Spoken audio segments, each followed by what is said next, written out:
Después de un paréntesis casi interminable, vamos a volver al libro de Números. Ya ni se acuerdan, ¿no?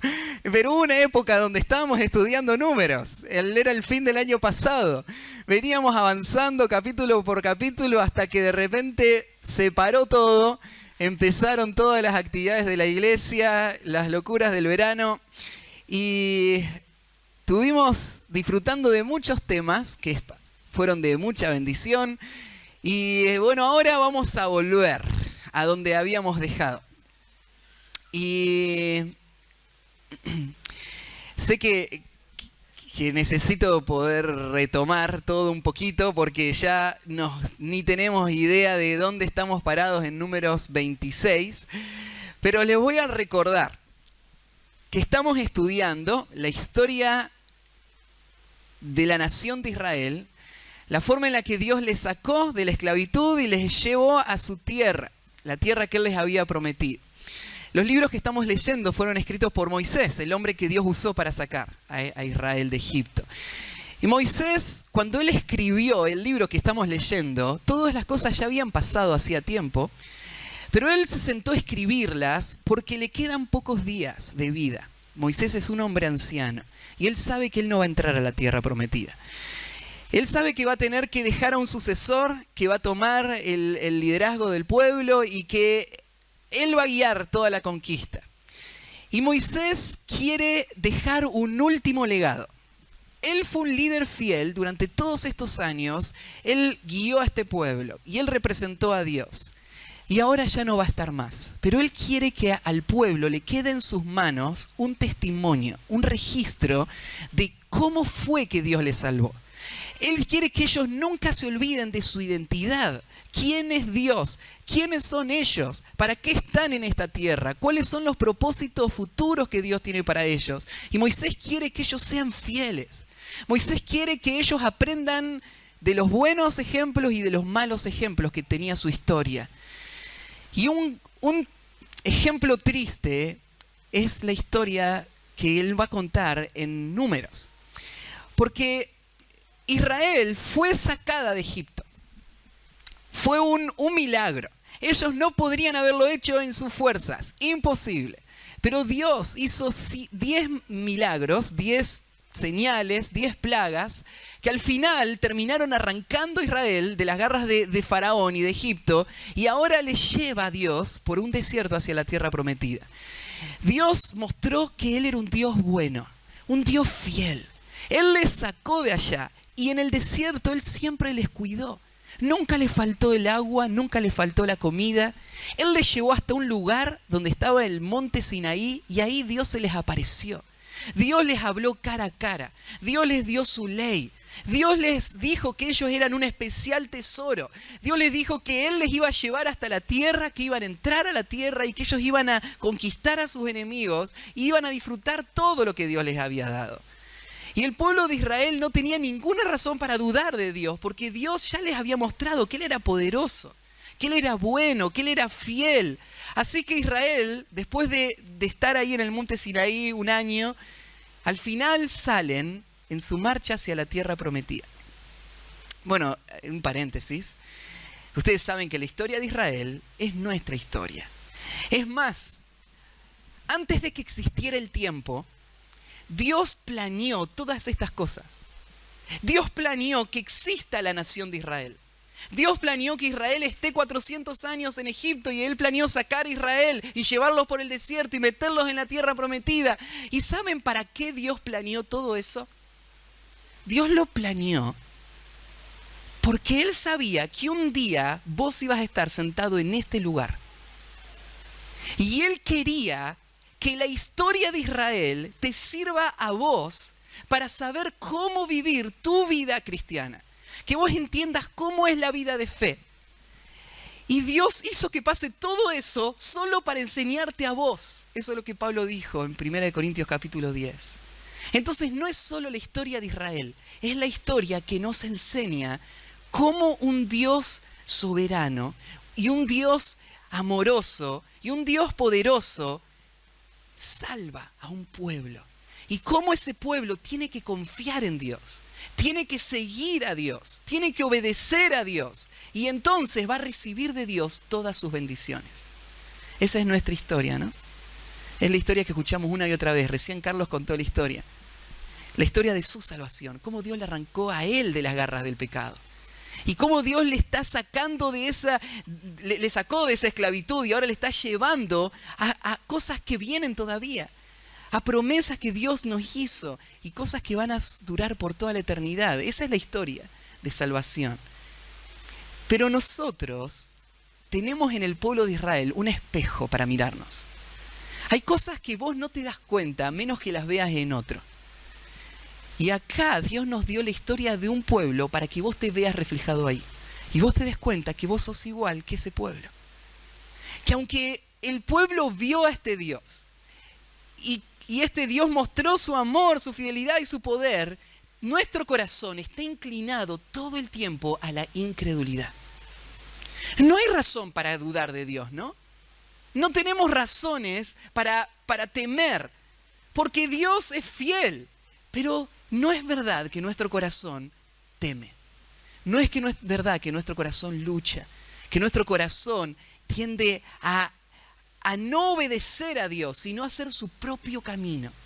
Y esa es la historia de Israel, y es una historia triste.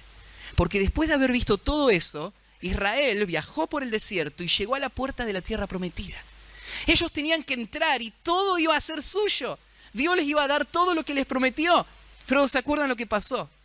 El pueblo, por su incredulidad, no quiso entrar a la tierra. El pueblo dijo, ¿para qué salimos de Egipto? Era mejor la vida de esclavitud que la vida de obediencia a Dios. Porque en vez de tener la tierra hay enemigos y es difícil la vida cristiana. Y ahora hubiese sido mejor nunca haber salido de Egipto. Es más, dijeron, sería mejor que muramos en el desierto antes que entrar a esta tierra donde nos van a matar los enemigos. Y en ese día trágico de la historia de Israel, donde había un ejército de 600.000 hombres que estaban listos para entrar y tomar todo. Un ejército que tenía el poder de Dios con ellos. Todo ese ejército y todo ese pueblo dijeron, no vamos a entrar. Y a partir de ese día Dios les dijo, bueno, no van a entrar. Por su incredulidad, ahora el pueblo va a ser enviado por Dios de nuevo al desierto. Y ese pueblo, que podría haber entrado y disfrutado de todas las bendiciones de Dios, ahora va a vagar 38 años. 38 años desperdiciados. Desperdició 38 años dando vuelta, sin avanzar hacia nada.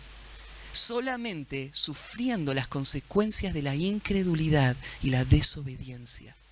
Qué trágico para un pueblo que podría estar adentro de la tierra prometida. Si ellos creerían y si ellos obedecerían, podrían estar ahí. Pero su incredulidad le hace vagar ahora. Y no solo vagar, ellos van a tener que ver día tras día la muerte de todo ese pueblo, porque ninguno de ellos va a entrar. Por 38 años, 600.000 soldados van a morir. Pero no van a morir porque un ejército los destruyó. Van a morir porque hay un peligro más grande que los ejércitos que están afuera.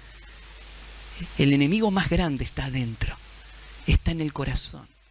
Este ejército va a morir por su incredulidad y su rebeldía a Dios. Y Moisés está escribiendo toda esta historia de todo lo que pasó con ese primer ejército. Y Moisés la está escribiendo porque ya pasaron los 38 años. Se cumplieron los 40 años del peregrinaje en el desierto y ahora Dios trajo de nuevo a Israel al punto donde habían estado, a la puerta de la tierra prometida una vez más. A un paso de entrar y vivir una vida victoriosa. Ellos están ahora en este momento clave.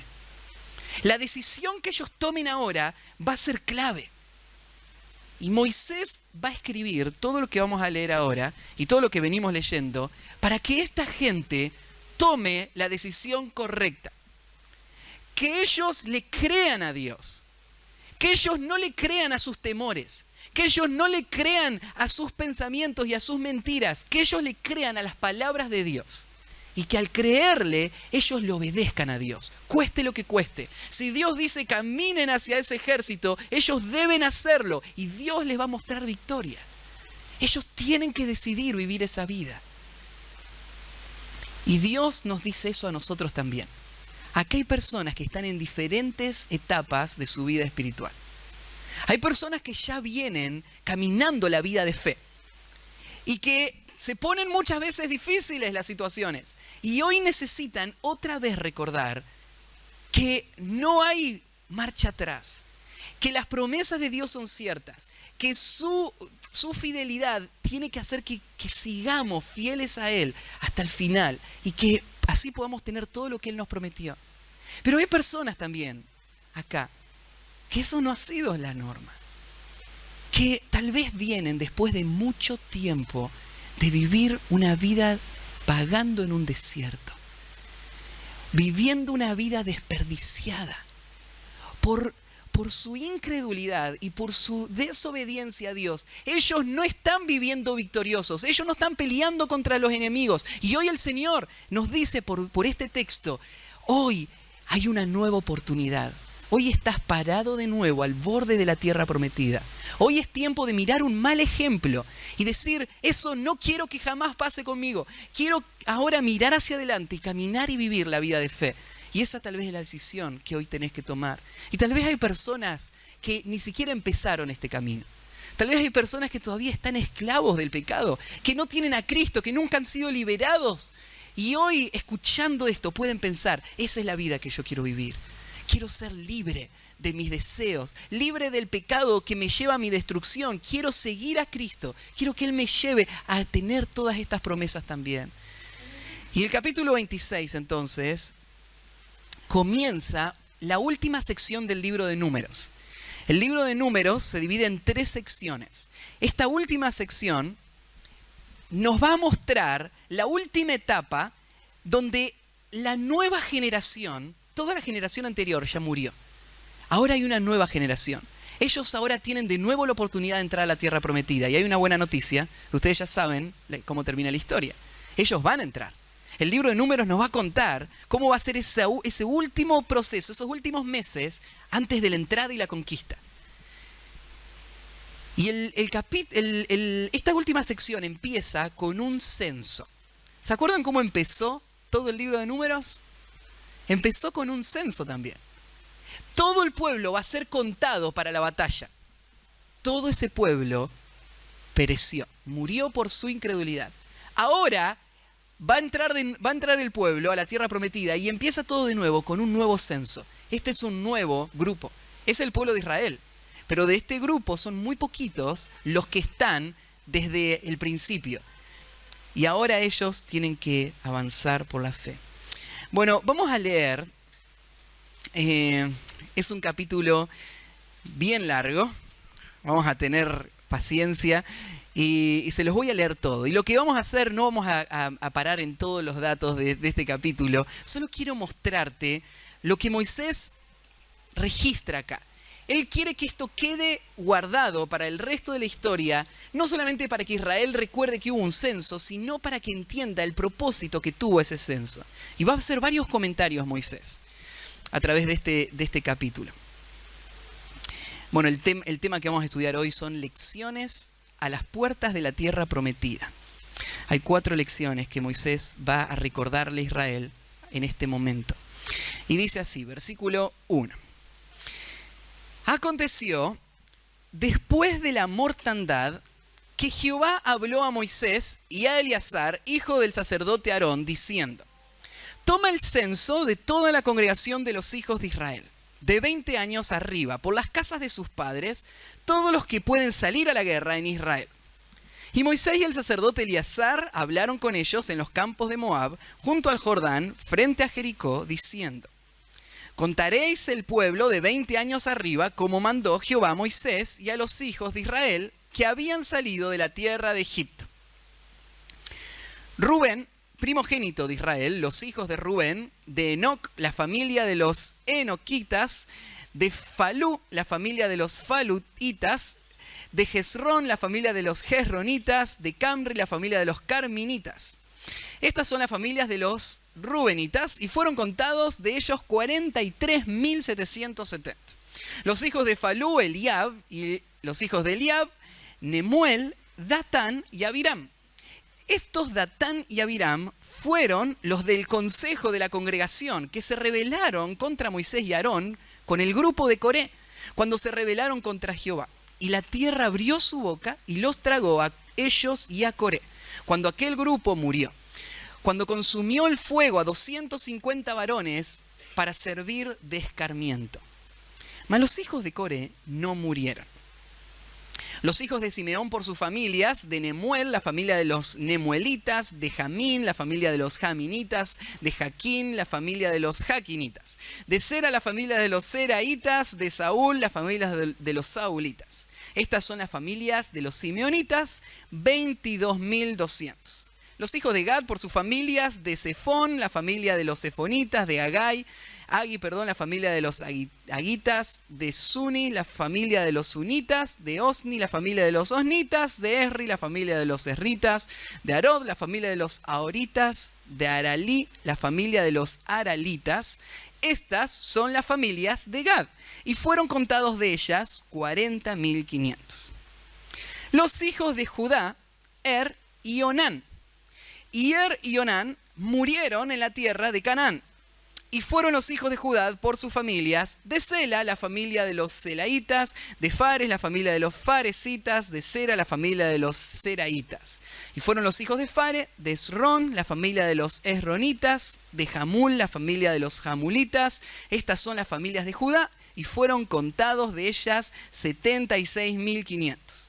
Los hijos de Isaacar por sus familias, de Tola, la familia de los tolaitas, de Fua, la familia de los funitas, de Jasub, la familia de los jasubitas, de Simrón, la familia de los simronitas. Estas son las familias de Isaacar. Y fueron contados de ellas 74.300. Los hijos de Zabulón por sus familias, de Sared, la familia de los sareditas, de Elón, la familia de los elonitas, de Geslel, la familia de los geleitas. Estas son las familias de los zabulonitas. Y fueron contados de ellas 70.500. Los hijos de José por sus familias, Manasés y Efraín. Los hijos de Manasés, de Maquir, la familia de Milia, de los maquiritas. Y Maquir engendró a Galad, de Galad, la familia de los galaditas. Estos son los hijos de Galad. De Geser, la familia de los geseritas. De Lec, la familia de los elequitas. De Asriel, la familia de los arielitas. De Siquem, la familia de los siquemitas. De Semida, la familia de los semidaitas. De Jefer, la familia de los jeferitas. Y Zelofehad, hijo de Jefer, no tuvo hijos, sino hijas. Y los nombres de las hijas de Zelofehad fueron Maala, Noa, Ogla, Milca y Tirsa. Estas son las familias de Manasés. Y fueron contados de ellas 52.700. Estos son los hijos de Efraín, por sus familias. De Sutela, la familia de los suteleitas. De Bequer, la familia de los bequeritas. De Taham, la familia de los tajanitas. Y estos son los hijos de Sutela, de Eram, la familia de los eranitas. Estas son las familias de los hijos de Efraín. Y fueron contados de ellas 32.500. Estos son los hijos de José por sus familias. Los hijos de Benjamín por sus familias, de Bela, la familia de los belaitas, de Asbed, la familia de los asbelitas, de Aram, la familia de los airamitas, de Sufam, la familia de los sufamitas, de Jafán, la familia de los jafamitas. Y los hijos de Bela fueron Ard y Naamán. De Ard, la familia de los arditas, de Naamán, la familia de los naamitas. Estos son los hijos de Benjamín por sus familias y fueron contados de ellos 45.700. Estos son los hijos de Dan por sus familias. De Sujam, la familia de los sujamitas. Estas son las familias de Dan por sus familias. De las familias de los sujamitas fueron contados 64.400. Los hijos de Aser por sus familias, de Imna, la familia de los imnitas, de Isui, la familia de los isuitas, de Bería, la familia de los itas, los hijos de Bería, de Eber, la familia de los eberitas, de Malquiel, la familia de los malquielitas, y el nombre de la hija de Aser fue Sera. Estos son las familias de los hijos de Aser, y fueron contados de ellas 53.400. Los hijos de Neftalí, por sus familias, de Hazael, la familia de los Hazaelitas, de Guni, la familia de los Gunitas, de Geser, la familia de los Geseritas, de Silem, la familia de los Silemitas. Estas son las familias de Neftalí por sus familias y fueron contados de ellas 45.400. Todos son los contados, estos son los contados de los hijos de Israel, 601.730. Y habló Jehová a Moisés diciendo: a estos se repartirá la tierra en heredad, por la cuenta de los nombres. A los más darás mayor heredad y a los menos menor. Y a cada uno se le dará su heredad conforme a sus contados. Pero la tierra será repartida por suerte, y por los nombres de las tribus de los padres heredarán. Conforme a la suerte será repartida su heredad entre el grande y el pequeño.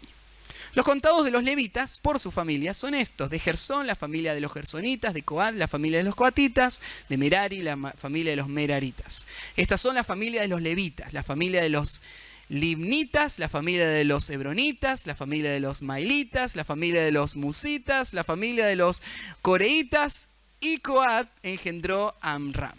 Y la mujer de Amram se llamó Jocabed, hija de Leví, que le nació a Leví en Egipto. Esta dio a luz de Amram a Aarón y a Moisés y a María su hermana.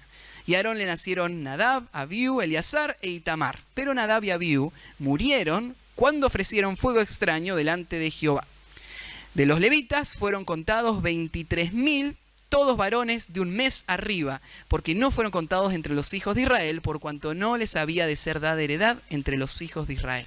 Estos son los contados por Moisés y el sacerdote Eleazar, los cuales contaron los hijos de Israel en los campos de Moab, junto al Jordán, frente a Jericó. Y entre estos ninguno hubo de los contados por Moisés y el sacerdote Aarón, quienes contaron a los hijos de Israel en el desierto de Sinaí, porque Jehová había dicho de ellos: morirán en el desierto. Y no quedó varón de ellos, sino Caleb, hijo de Jefone, y Josué, hijo de Nun. Bueno, es un capítulo que tiene bastantes nombres que no los volvemos a ver nunca más. Nombres, ¿no es cierto?, que vos decís, ¿qué sentido tiene repetirlos una y otra vez? Pero ya hemos hablado de un Dios que no comete errores. Dios escribió un solo libro, inspiró un solo libro. Y en ese libro, en una cantidad de páginas fija y marcada, Él quiso que un espacio esté dedicado a nombres. Porque Dios es un Dios de individuos, no es un Dios de generalizaciones. Y Él tuvo un plan y Él hizo una obra con cada uno de los nombres que vos lees ahí. Así como Él tiene un plan y una obra para cada uno de los que están sentados acá. Y Dios no mira masas, Dios mira individuos. Y esos individuos en este caso fueron contados, uno por uno, cada uno de todo el pueblo de Israel. Más de 600.000 hombres de guerra en un pueblo de Israel aún mucho mayor.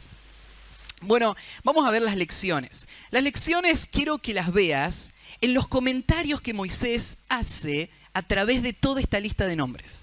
Porque si te diste cuenta, hay momentos donde Moisés para su lista y te hace una reflexión de alguno de estos nombres. Y esas reflexiones son importantes. Porque para Moisés era importante que el pueblo sepa algo de estas personas. Así que todo este capítulo es un capítulo que muestra dos cosas. Por un lado, el capítulo muestra la fidelidad de Dios. Porque después de 38 años de juicio, donde este pueblo vio el dolor por el pecado, todavía el pueblo existe. Más allá de su incredulidad, más allá de su rebeldía, este pueblo no fue aniquilado. Y no solamente que existe, sino que tiene aproximadamente la misma cantidad de hombres de guerra, dándonos a entender de que este pueblo va a estar una vez más preparado para lo que estaba preparado antes, pero que por su rebeldía no quiso tomar.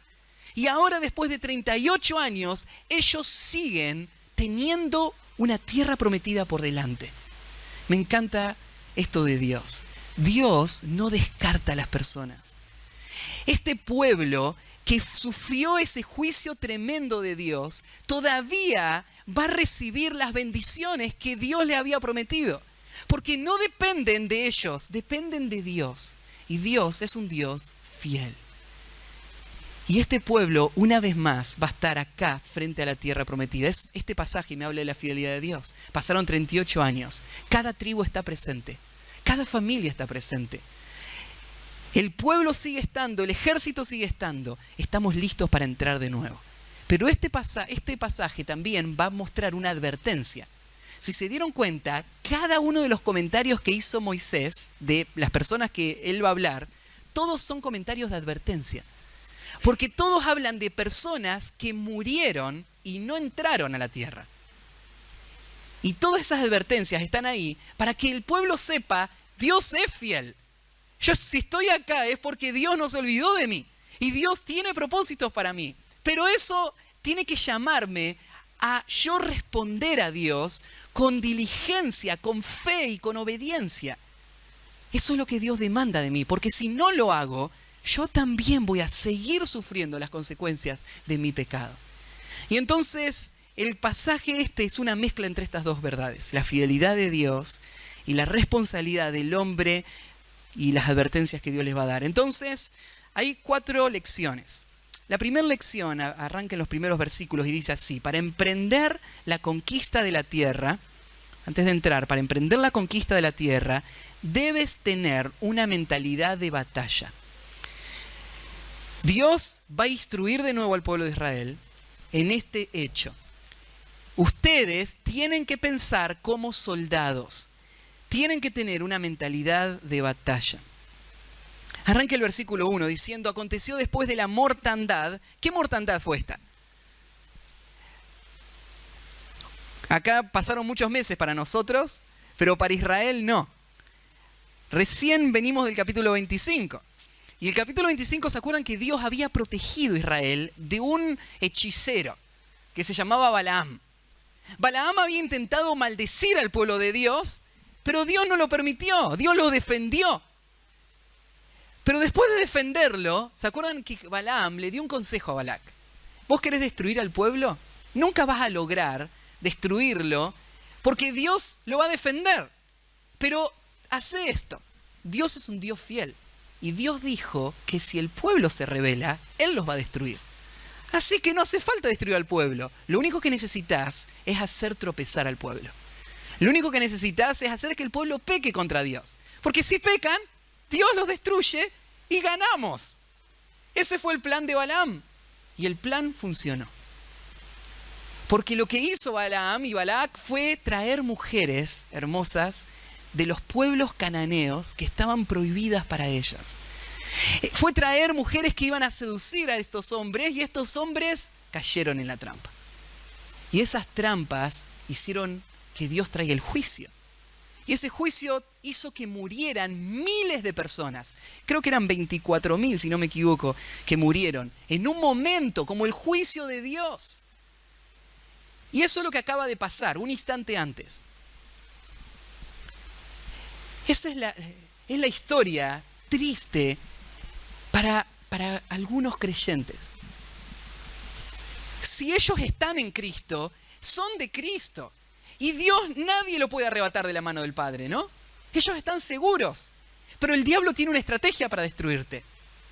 Él no puede ganarle a Dios, pero Él sabe lo que puede hacer. Él puede seducirte para que vos te rebeles contra Dios y vos vivas tu vida sensual y vos vivas tu vida de pecado. Y entonces no hace falta destruirte. Dios te va a destruir.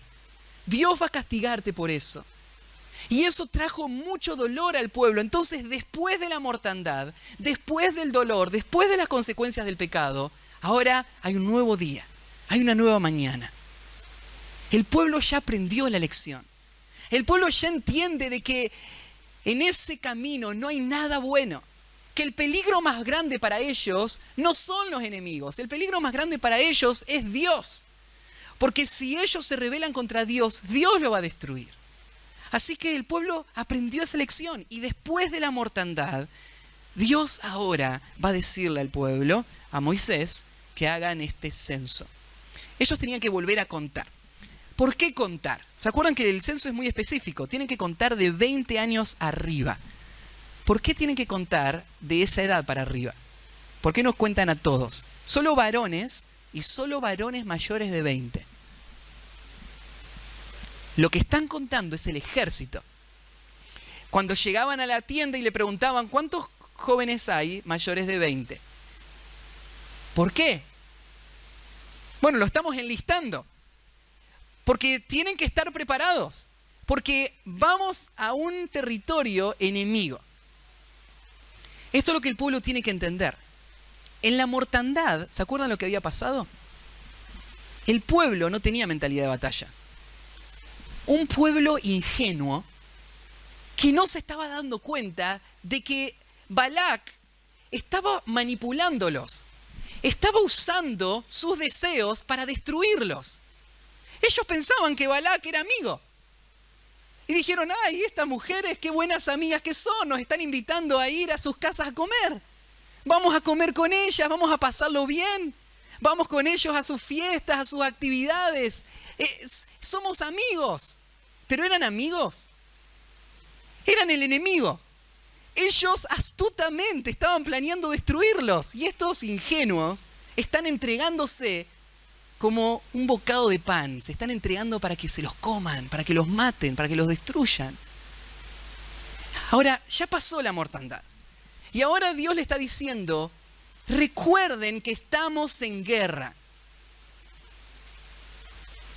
Recuerden que Satanás es un enemigo astuto que quiere destruirles. Recuerden que la gente que no tiene a Cristo, que es parte de este sistema y toda la influencia que está viniendo, no son amigos.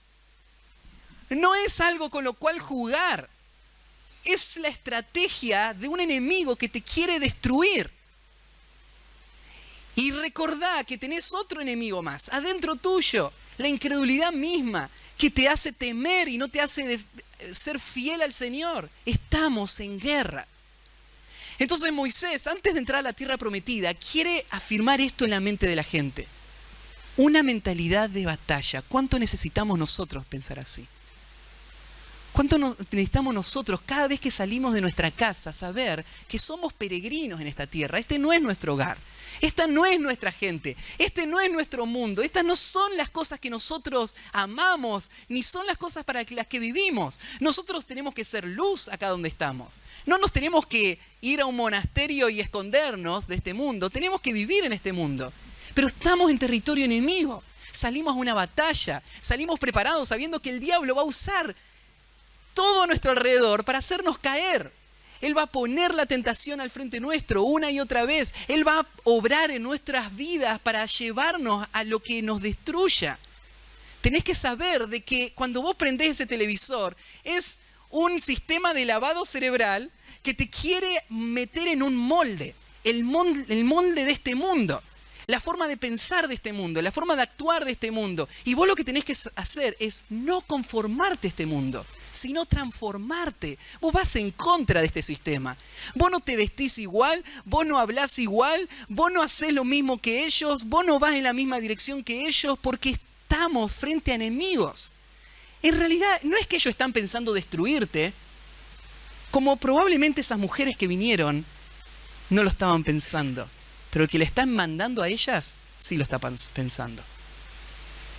La gente que está ahí afuera, ellos no están pensando en destruirte. Pero el amo de ellos, que los está manipulando a ellos, ese amo sí te quiere destruir. Y los está usando a ellos para destruirte. Vos tenés que tener una mentalidad de batalla. Si es que vamos a no retroceder y a tener esta tierra que Dios nos prometió. Entonces ellos iban a tomar el censo. El censo tenía dos razones. Uno era la batalla. Y hay una otra razón que la van a explicar más adelante, y es que ellos están a punto de heredar todas las cosas. Y necesitaban saber cuántos había en cada tribu para poder distribuir la tierra equitativamente. Porque Dios no quiere que su pueblo no pueda disfrutar de eso. Por eso él aún se toma el trabajo de planear que cuando entren, cada uno tenga su lugar. Cada uno pueda disfrutar de su heredad. Entonces cuentan, y hay tribus que son más grandes, tribus que son más chicas. Entonces a la hora de repartir, la tribu más grande recibe más territorio, la tribu más chica recibe menos territorio. Entonces este era otro de los planes. Vamos a volver a este punto un poquito más al final. Bueno, entonces, para emprender la conquista de la tierra, y te lo diría así, para que vos puedas vivir tu vida victoriosa en Cristo, vos necesitas tener una mentalidad de batalla. Segundo, para emprender la conquista de la tierra, debes tener cuidado de las ambiciones necias. Debes tener cuidado de las ambiciones necias. En el versículo 5 empieza el censo. Y aparece ahí tribu por tribu. Son 12 tribus. Y tribu por tribu nos va a ir dando toda la lista de las familias. Arranca con Rubén. La razón por la que arranca con Rubén es que es el primogénito. Es el hermano mayor de la familia.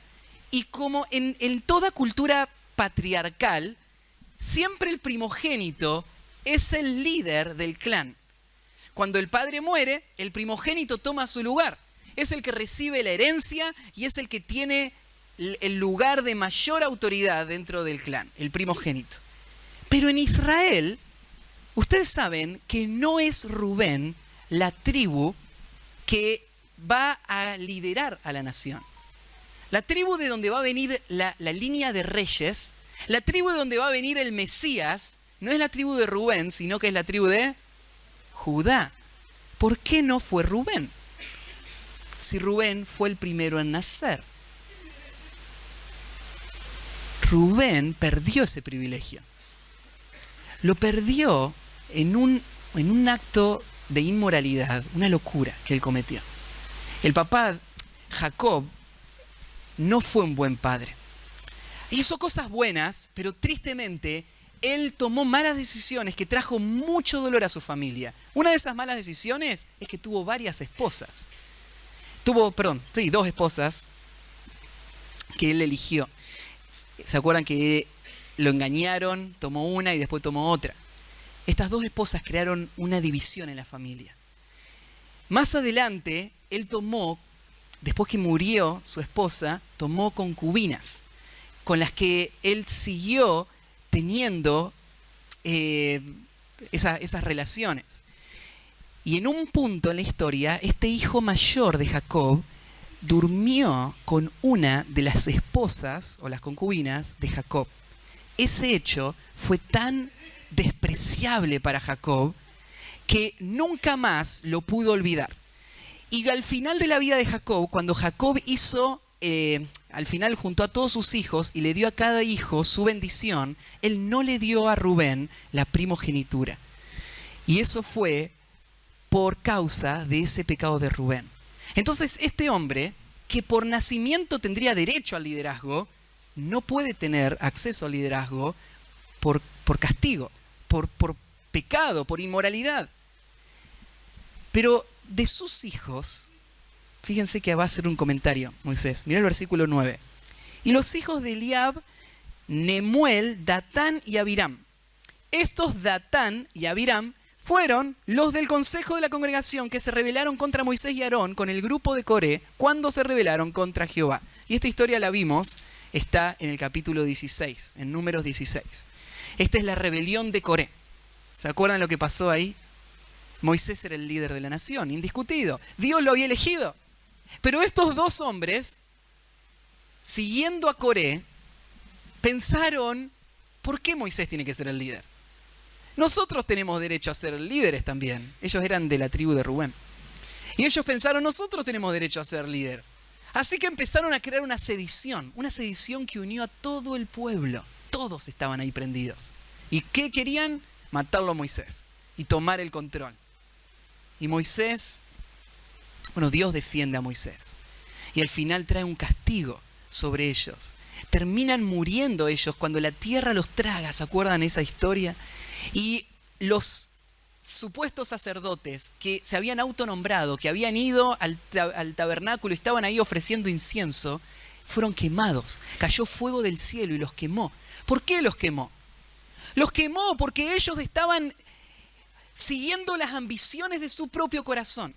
En vez de inclinar su corazón y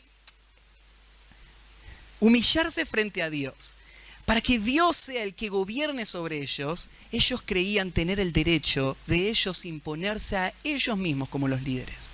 Y eso Dios lo castigó. Lo castigó y dice en el versículo 10, la tierra abrió la boca, los tragó, y ellos y Coré y aquel grupo murió cuando consumió el fuego a 250 varones para servir de escarmiento. Pensá en esto. ¿Te acordás que yo te conté que Moisés está a punto de morir? Es un anciano. Él le va a dejar el legado ahora a un nuevo líder. ¿Cómo se va a llamar? Josué. Lo vamos a ver unos capítulos más adelante. Él le va a transferir toda la autoridad a Josué. ¿Por qué a Josué?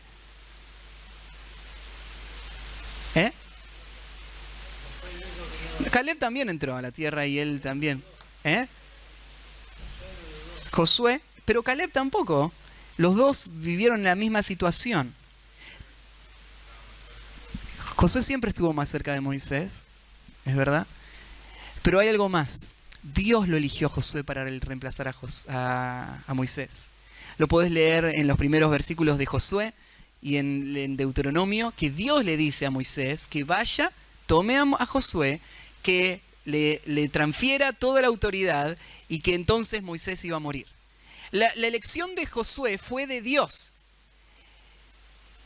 Y Moisés lo que quiere es que el pueblo entienda de que aspirar al liderazgo no es una lucha de poderes, sino que es la obra que Dios hace. Hoy teníamos un ejemplo claro, ¿no?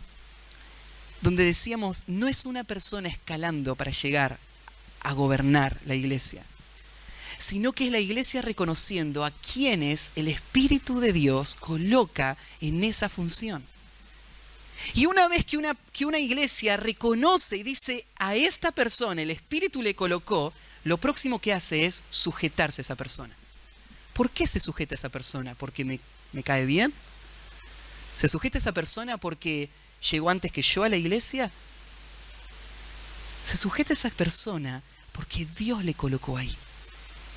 Y es ese oficio, es ese rol que debe ser guardado, preservado y protegido. Y Moisés se toma el trabajo acá de hacer una aclaración. Cuando está contando todos los nombres, va a decir, estos que se rebelaron, murieron. En un sentido los está preparando el pueblo de Israel para la transición. Le está diciendo, ustedes se preparan para entrar a la tierra prometida, pero cuidado con las ambiciones necias del corazón, que te juegan malas pasadas. Y hay veces donde vos empezás a crear prejuicios en tu mente y empezás en tu mente a no aceptar la obra que Dios hace colocando esas personas que van a guiar. Y esto es lo que el pueblo, Dios quiere que el pueblo esté preparado para recibir. Bueno, en tercer lugar, para emprender la conquista de la tierra, debes guardarte de mantenerte sujeto al pueblo de Dios. Debes guardarte para mantenerte sujeto al pueblo de Dios. En el versículo 19, bueno, ahí sigue toda la lista de nombres, tribu por tribu, Simeón, Gad, y llega el versículo 19 y viene Judá. Y acá de Judá se dice lo siguiente, versículo 19, los hijos de Judá, y Onán.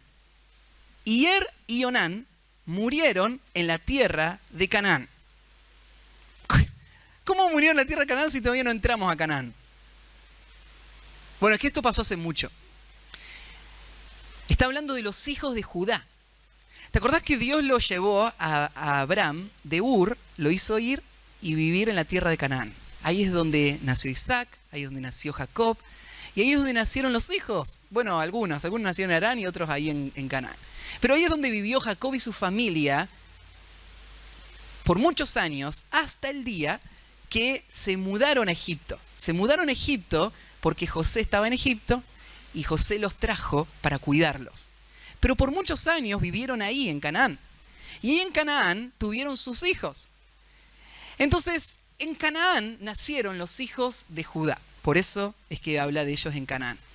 Pero la historia de Judá y los hijos de Judá es una historia triste también. Está en el capítulo 38 de Génesis. La historia de Judá nos cuenta de que Judá, como uno de los hermanos, creció con ellos. Él vivió todo lo que pasó con José, cuando lo vendieron. Todo eso, Judá participó de todo eso también. Pero después de que José se fue, en un momento Judá lo que hizo fue abandonar su familia. Decidió Judá, en vez de quedarse a vivir con sus hermanos y su papá, en donde vivían, él decidió irse a vivir a uno de los pueblos cananeos. Fue una mala movida, porque en esos pueblos cananeos había mucho pecado, había idolatría, pero el corazón de Judá había sido seducido por eso. Él se enamoró. Se enamoró de la hija de uno de los jefes de uno de estos pueblos. Así que no solamente se enamoró, sino que decidió ir y casarse con ella. En una época donde la gente no se decidía a casar, sino que los padres eran los que elegían, a él no le importó. Él fue y se casó con esta mujer. En contra de lo que Dios había dicho. Ellos no debían hacer esto. Ellos debían ser luz en ese lugar, vivir en medio de Canaán, pero no vivir la forma en la que los cananeos viven. Ellos tenían que guardar la pureza y vivir esa vida. Pero Judá decidió no prestar atención a esto. Y se casó con esta mujer. Las cosas parecían ir bien al principio, era la hija del jefe. Así que tenía beneficios y todo. Y tuvo hijos, 3 hijos tuvo Judá. Pero las cosas empezaron a ir mal cuando la esposa de Judá de repente muere. Muere inesperadamente y ahora Judá queda devastado. Claro, porque si vos no buscás a Dios, cuando llegan las tragedias y la vida es sacudida, se evidencia de que no hay fundamento para esa vida. Es como la parábola del que construye su casa sobre arena. Llega el día donde todo se viene abajo y la vida de Judá de repente se empieza a desboronar. Él empieza a vivir en angustia, en agonía, y él no se puede recuperar. Y de repente, sus hijos viven, habiendo crecido en ese contexto, con una madre que no temía a Dios, con un padre que nunca hablaba de Dios porque se había apartado de Dios. Ellos crecen y se vuelven hombres malos, hombres perversos. Y uno de ellos, el hijo mayor, toma a una mujer como esposa. Y forman ese hogar, pero su pecado es tan serio, es tan grave, que Dios decide matarlo por su pecado. Un juicio, ¿no es cierto?, en que el hombre muere, el hijo de Judá, el primer hijo. Y es lo que dice acá, el primer hijo murió en Canaán, murió por su pecado. Entonces, lo que pasó después fue que esta mujer, que era esposa del primer hijo, ahora pasó a ser esposa del segundo hijo. El segundo hijo era el peor que el primero. Y el pecado de él le llevó de nuevo a la muerte. Muere el segundo hijo de Judá. Ahora su esposa murió, sus 2 hijos murieron, su vida está deshecha.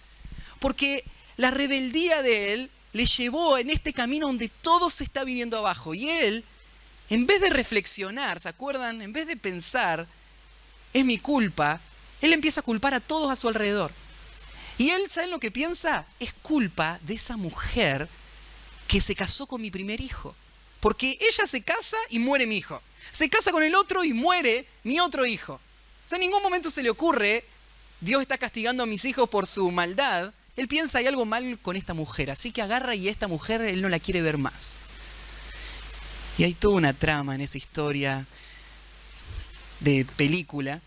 Porque esa mujer tendría que casarse con el tercer hijo por ley, pero él no le quiere dar a su tercer hijo.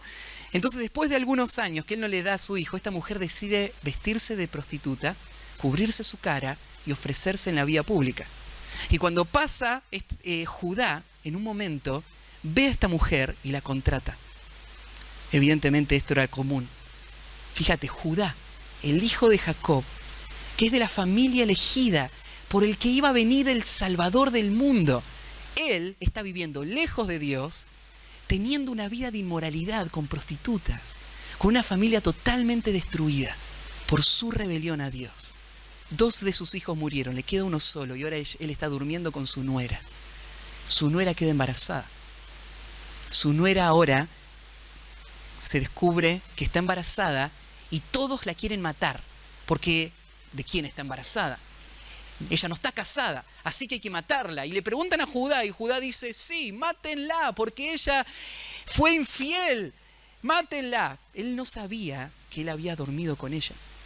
Y al final ella lo descubre. Y públicamente todos se enteran lo que Judá había hecho. Y ahora Judá queda avergonzado frente a todos. Y en ese momento, cuando todas las miradas están sobre él, y todos están mirando y dándose cuenta la clase de hombre que es, y todos los pecados que él trató de evadir y siempre culpar a los demás, ahora él ya no puede ocultarlos más.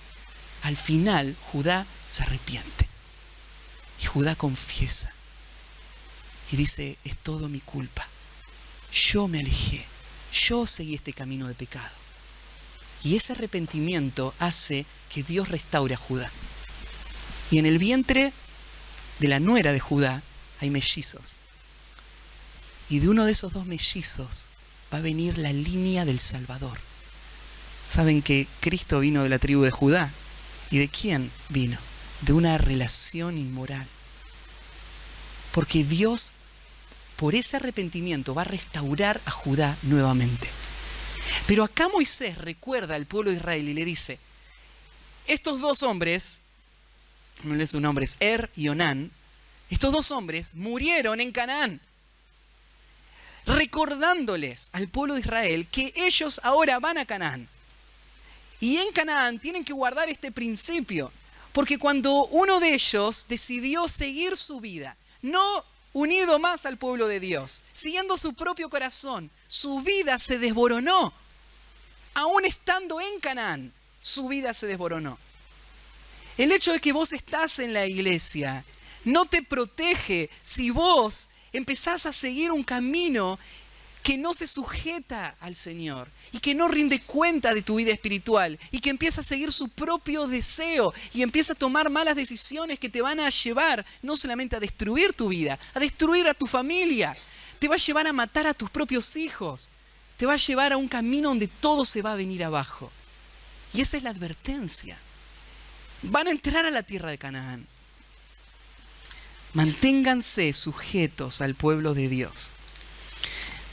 Y el 4 punto, ya terminando, bueno, está al final, saltamos hasta el versículo 51, miren un segundito ahí, y ahí en el versículo 51 está el testimonio de la fidelidad de Dios, porque dice que después de contar, fueron 601.730, y es prácticamente el mismo número que eran antes, cuando se hizo el primer censo. Y esto muestra que Dios sigue siendo fiel y Dios les ha guardado hasta ese día. En el versículo 55 Dios les explica a Moisés cómo deben repartir la tierra, la deben repartir por suerte. Dios va a dirigirlo, pero Él lo va a dirigir de esta manera. Ellos no van a elegir qué tierra van a tener. Ellos deben confiar en que Dios le va a dar a cada uno lo que es mejor para él. Y esto es algo, un principio que está en toda la Escritura. Y esto es algo que haríamos muy bien en recordar. Hay cosas que uno no puede elegir. Hay muchas que uno sí elige. No, vos elegiste qué ropa ponerte esta mañana. Bueno, algunos eligieron la única camisa planchada que tenían, se pusieron esa, ¿no? Pero hay cosas que uno elige. Hay otras que uno no elige. Y esas cosas que uno no elige, Dios está guiando. Y esas cosas que Dios guía, las guía para nuestro bien. Y son su muestra de amor, son su muestra de su gracia. Esta es la heredad que me tocó. Y yo doy gracias a Dios por la heredad que Él me dio. Yo no merecía nada. Yo era un esclavo en Egipto y Dios quiso darme. ¿Y cuál me dio? Esta me dio. ¿Y por qué no me dio aquella? Aquella Él se la dio a otro. Esta Él te la dio a vos. Es su muestra de amor para con vos. Aceptá lo que Dios te dio a vos. Aceptá las circunstancias que Dios te dio a vos. Aceptá las personas que Dios puso a tu alrededor. Aceptá el lugar donde Dios te colocó. Esta es la heredad que Dios te dio a vos. Esa es su gracia para con tu vida. Entonces, por suerte, van a repartir toda la tierra. El último punto dice así: para emprender la conquista de la tierra, debes tomar muy en serio las indicaciones de Dios. Debes tomar muy en serio las indicaciones de Dios. Vos tenés que aprender a obedecer lo que Dios dice. Un ejército, para que pueda tener victoria, necesita poder responder a las órdenes de un general con precisión. Si el general dice saltá, él salta. Si él dice vamos para allá, ellos van para allá. Muchas veces no hacen falta explicaciones. Lo único que hace falta es saber que él lo dijo. Y así, esta tiene que ser la actitud del pueblo de Dios. La actitud del pueblo de Dios tiene que ser sujetarse al Señor. Lo que Él dice, yo lo hago. Y es suficiente que Él lo haya dicho para que yo lo haga. No hace falta saber o entender, solamente hace falta obedecer al Señor. Y Él va a guiarme de esa manera hacia lo que es mejor. Y eso aparece en el versículo 61 con un ejemplo. Dentro de otra lista de nombres, de la lista de nombres de los levitas, otro paréntesis. Y el paréntesis dice así, versículo 21. Pero Nadab y Abiú murieron cuando ofrecieron fuego extraño delante de Jehová. Nadab y Abiú murieron cuando ofrecieron fuego extraño delante de Jehová. Viste, cada paréntesis nos habla de alguien que murió. Murió, o sea, el pecado es algo serio. Dios toma en cuenta y es muy drástico con el pecado. O sea, Él es justo, Él no va a dar más de lo que el castigo que merecemos, pero el pecado trae consecuencias serias. Y acá hay 2 hombres que murieron. ¿Y por qué murieron? No murieron por irse y casarse con una cananea. No murieron por cosas tremendas y horribles que hicieron. ¿Se acuerdan por qué murieron? Porque a la hora de ir y servir a Dios, no lo hicieron tal cual como Dios se lo dijo. Ellos, en vez de tomar el fuego que sacaban del altar de bronce, ellos ofrecieron un fuego extraño, que no fue el que Dios había designado. Y en el momento fueron consumidos. ¿No entendés que cuando Dios dice algo, es eso? Yo creo, padres, que necesitamos ayudar a nuestros hijos a entender este principio. Necesitamos ayudar a nuestros hijos a entender que autoridad significa que digo algo y significa algo lo que dije. Yo no necesito levantar la voz o decir 10 veces algo para que mi hijo me obedezca.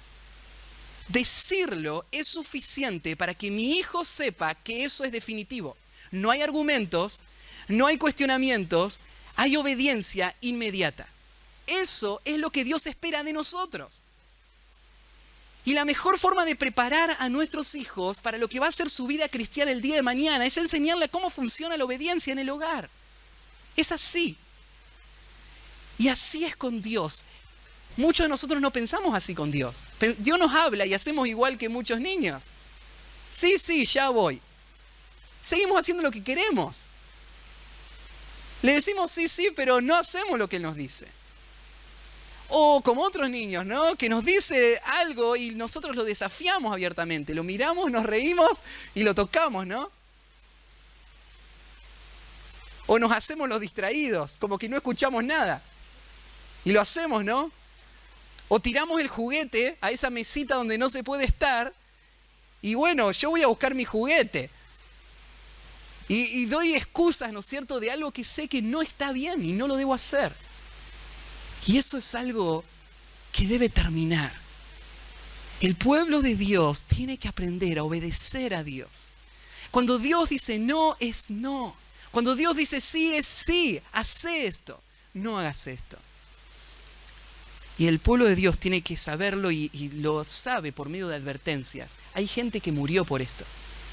Hay gente a nuestro alrededor que sufre graves consecuencias por no obedecer a Dios. La obediencia precisa tal como Dios lo ordenó.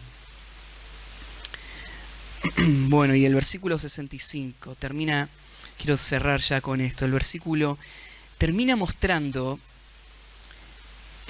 y cerrando todo este censo, mostrando cómo Dios cumple lo que Él dice. Dios no falla. si nosotros creemos y obedecemos, sus bendiciones van a estar sobre nuestra vida. Si nosotros nos rebelamos, tal como los demás se rebelaron, sus castigos van a estar también.